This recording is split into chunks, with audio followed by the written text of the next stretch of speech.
Okay, picture this. What if you could take a physical trading card, one from your childhood, and trade it like a stock, like 24/7 from anywhere in the world? Well, that's exactly the promise of a platform that didn't just grow, it absolutely exploded. And its rise, it can be summed up in one pretty staggering number. 1,200%. No, that is not a typo. That is the kind of growth that makes everyone's head turn, whether you're on Wall Street or in Silicon Valley. But here's the crazy part. It's not even the number that's the most shocking. It's how fast it happened. So are we talking a year, 6 months? Not even close. 4 days. That is all it took for this thing's market cap to multiply by 12. And we're not talking about some random volatile crypto coin here. The value is actually tied to something real, something tangible, something a lot of us probably have sitting in a binder somewhere right now. So that really is the big question, isn't it? How on earth get a platform for Pokémon cards just completely upend the world of investing and collecting? And maybe more importantly, what does this signal for the future of, well, everything we collect and value? Right, so to really get how this happened, we've got to look at the company that lit the fuse. Let's dive into who's behind this whole digital gold rush. Say hello to Collector Crypt. They were founded back in 2021 over in the UK. And their mission was, let's be honest, pretty ambitious. Take the dusty, old-school world of physical collectibles and just plug it straight into the 21st century digital economy. The result? Well, it was a valuation that turned the entire collecting world on its head. At its absolute peak, Collector Crypt's market cap rocketed to $118 million. That's where that 1,200% growth we talked about landed them.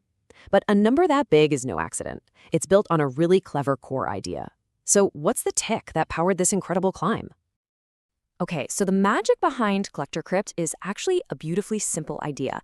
They found this amazing way to build a bridge between the physical world and the digital world, creating something totally new. It all comes down to a really simple process. It's really just 3 steps. First, you, the collector, send your valuable physical card to a super secure vault. Second, the platform creates a digital twin of that card. Think of it like a unique, verifiable NFT that proves you own the real thing.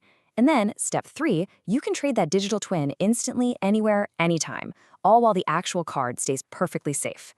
It's basically like a digital claim ticket for a real-world treasure. And what this does is tap into a massive trend. The whole concept is called a real-world asset, or RWA for short. It's all about taking things with actual physical value, art, real estate, or in this case, a rare Charizard, and tokenizing them. Collector Crypto is a perfect example of this huge 2025 trend, but they also added their own secret weapon to the mix. So, if tokenizing cards was the engine, then their gotcha system was the absolute rocket fuel. This is the feature that really set them apart and drove those just insane revenue numbers. This is where Collector Crypt really changed the game. You know traditional video game loot boxes, right? You pay your money, you cross your fingers, and you usually get some digital item with basically zero real-world value. Collector Crypt completely flipped that. They offer an 85 to 90% instant buyback on what you get. They price the cards at fair market value, and they make the odds totally transparent. It's a system that's built on trust, not just blind chance.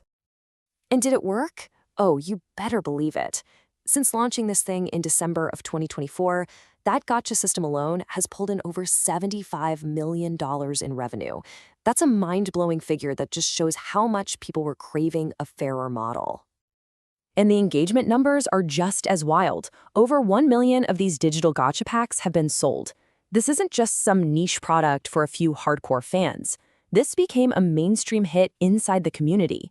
It's proof that the model had massive appeal. So, when you step back and look at the whole picture, this wasn't just one lucky break or a fluke. This was the result of a perfect storm, a combination of all the right ideas coming together at exactly the right time. Let's break down this winning combo. First, they absolutely nailed the timing on the RWA trend, giving real-world stuff a digital life. Second, they mixed the powerful emotion of nostalgia. I mean, who doesn't love Pokémon? With the cutting-edge innovation of crypto. Third, and this is so crucial, they built really strong tokenomics. See, every dollar spent goes back into a treasury of actual physical cards. This gives the whole system tangible, verifiable value. And finally, you put those 3 things together, and it just ignited a firestorm of community hype, creating this super loyal user base that drove everything to the moon. Collector Crypt's huge success with trading cards has really opened Pandora's box. They've proven you can turn a physical hobby into a liquid, global 24/7 market. And that leaves us with this one fascinating question. What's next? Think about your classic watch or that piece of art on your wall, maybe a vintage car. Is everything we collect destined to have its own digital twin? Something we can trade in an instant on the blockchain? The playbook is out there now, and you have to wonder if the world of collecting will ever be the same again.